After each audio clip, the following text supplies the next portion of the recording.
Namo Buddhaya, selamat pagi Lause, teman-teman semua. Ini slide-nya udah nampak dan suara saya jelas ya? Ya, lanjut. Izin perkenalan diri, saya Angeline dengan NIM 210 6037. Akan mempresentasikan topik piercing pada hari ini. Jadi saya membagi topik hari ini itu menjadi 6 subtopik seperti yang bisa semuanya lihat di slide. Jadi yang pertama itu, apa sih itu piercing? Jadi kalau diterjemahkan ke dalam bahasa Indonesia, piercing itu sebenarnya artinya tajam. Terus kalau dijadikan sebagai kata kerja itu artinya pembobolan.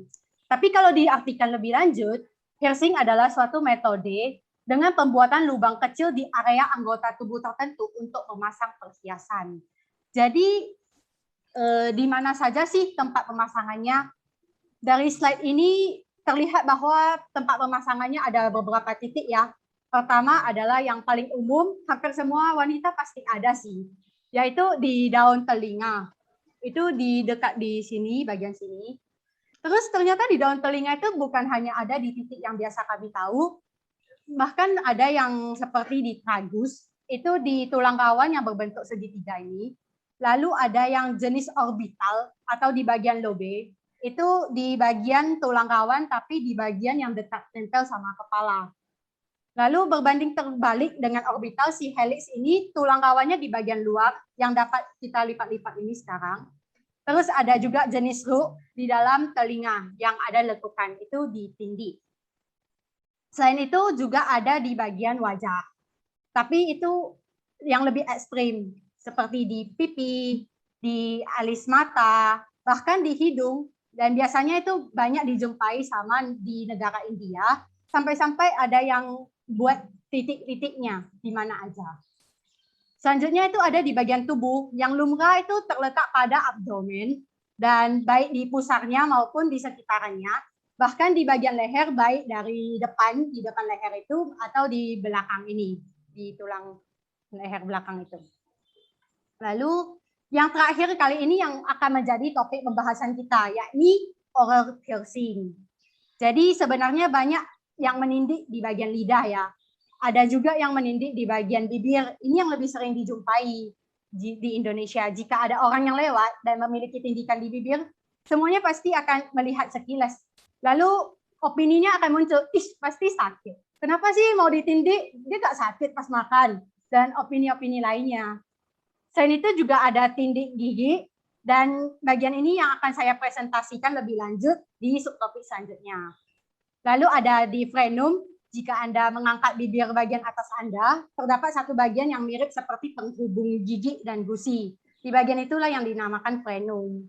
Lalu oral piercing yang terakhir ada di uvula, yakni bagian tongsil bagian belakang yang menggantung di langit-langitnya.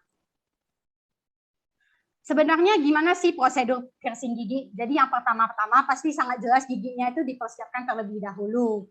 Jadi piercing itu kan membolongkan sebuah lubang kecil dan perlu jarum atau pengeboran ya. Tentunya perlu dilakukan sterilisasi pada medianya, yaitu gigi. Sehingga gigi dibersihkan terlebih dahulu, disiram dengan pembersih. Contohnya kayak betadine, itu diutamakan yang asam sebenarnya. Jadi kenapa asam bukan basah? Padahal pasta gigi kan untuk membersihkan gigi, tapi dia basah. Jadi asam yang sesuai menurut internet dari Healthline, asam dapat berfungsi untuk mengikis plak yang menyelubungi bagian luar dari gigi, sehingga gigi terlihat lebih putih dan bersih. Dan jelas dilakukan sterilisasi alat. Yang paling umum itu dipanaskan dengan air panas agar mencegah terjadinya virus-virus yang tidak diinginkan seperti HIV, karena piercing gigi itu langsung berhubungan dengan droplet. Lalu step kedua yaitu sejumlah obat itu akan disuntik ke bagian tubuh yang akan ditindik sebagai sterilisasi.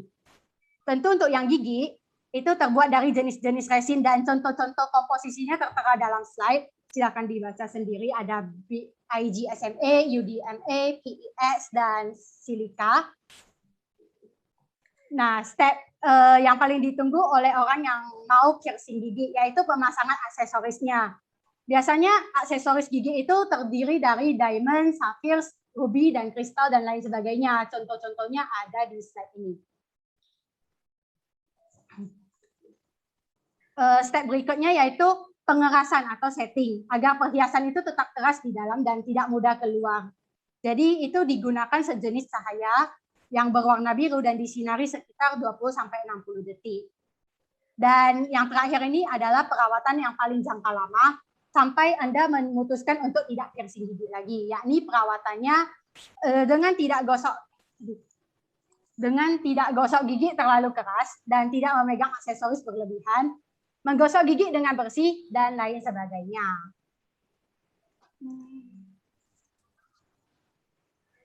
Nah, ini timeline secara keseluruhannya.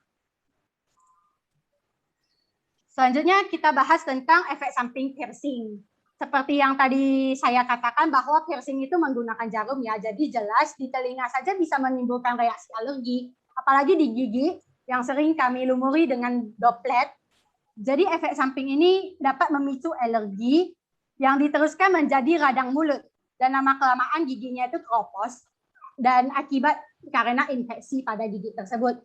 Sehingga infeksi yang berkepanjangan dapat menimbulkan kanker hingga akhirnya kematian. Selanjutnya, mari kita tinjau piercing dari dua sudut pandang yang berbeda. Yang pertama itu dari dunia medis. Jelas dalam sudut pandang ini piercing gigi masih belum dijumpai memiliki efek yang sangat berkelas selain estetika gigi. Akan tetapi dari sudut pandang ini dapat dipahami bahwa estetika gigi dapat dilakukan dengan banyak cara selain menggunakan piercing gigi. Terlebih lagi ada opini masyarakat terhadap piercing gigi. Mungkin ada yang, apa sih piercing gigi? Jujur untuk saya pribadi, jika tidak diberi tugas untuk membuat presentasi hari ini, saya tidak akan tahu ternyata ada yang dinamakan piercing gigi. Jadi dari sini dapat ditarik kesimpulan bahwa piercing gigi masih belum populer di sekitaran kami, tetapi dia ada, eksisten. Tapi dari sudut pandang kedua, dapat dilihat bahwa orang yang melakukan piercing gigi karena mereka memang suka. Tentu tidak ada larangan untuk, hey, dilarang piercing gigi. Semua orang mempunyai kebebasan akan kehidupan dan pilihan mereka, pasti. Tapi saya tentunya pastinya pro di dunia medis dong. Apalagi saya statusnya sebagai mahasiswa kedokteran gigi, tentunya kesehatan yang paling utama. Mensosialisasikan kesehatan gigi itu merupakan bagian dari tanggung jawab saya. Lalu sebagai mahasiswa budi, saya juga mengutip dari salah satu sumber suta yang sangat populer untuk hari ini, yaitu Dhammapada 204. Kesehatan adalah keuntungan terbesar. Tidak ada yang bisa membeli kesehatan. Maka prioritaskanlah terlebih dahulu kesehatan, maka estetika. Jadi sebagai umat Buddhis, alangkah baiknya itu berusaha melatih diri untuk menjalani Dhamma sesuai dengan ajaran Sang Buddha. Opini saya untuk hari ini itu tampil keren boleh, tapi menjadi umat yang lebih patuh Dhamma lebih oke. Selain itu juga ada ajaran Buddha di Sariputta 157, itu bila ada orang yang mencintai dirinya sendiri maka ia harus menjaga dirinya dengan baik. Jadi pada saat Buddha masih ada di dunia, dia pernah diundang makan sama Bodhi Raja Kurupara di istananya. Buddha memberikan seorang khotbah kalau seseorang yang mencintai dirinya sendiri harus menjaga dirinya sendiri dalam seluruh tingkatan kehidupan. Jadi alangkah baiknya kalau kita sama-sama menjaga diri dengan tidak melakukan piercing, menurut opini saya. Jadi sampai ini terakhir dari presentasi saya hari ini. Terima kasih untuk telah mendengarkan. Maaf jika ada kata-kata yang salah dan opini-opini lain akan saya terima juga. Terima kasih.